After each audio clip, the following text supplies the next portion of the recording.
मी आपल्याला एवढंच सांगतो की ही निवडणूक जी आहे ही निवडणूक परिवर्तनाची निवडणूक आहे.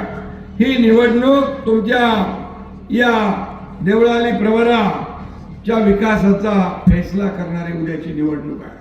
तुमच्या मुलाबाळांच्या आयुष्याचा फैसला करणारी निवडणूक आहे. 5 वर्ष आपल्याला वाया घालवायची नाही.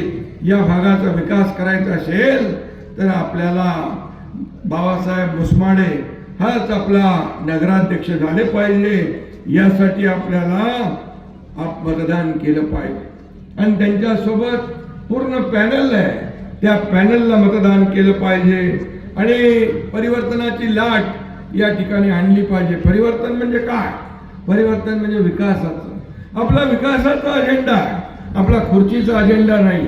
ज्यांनी आपल्याला खुर्चीत बसवलंय त्या लोकांचे प्रश्न सोडवणं, त्या लोकांच्या समस्या सोडवणं हे आपलं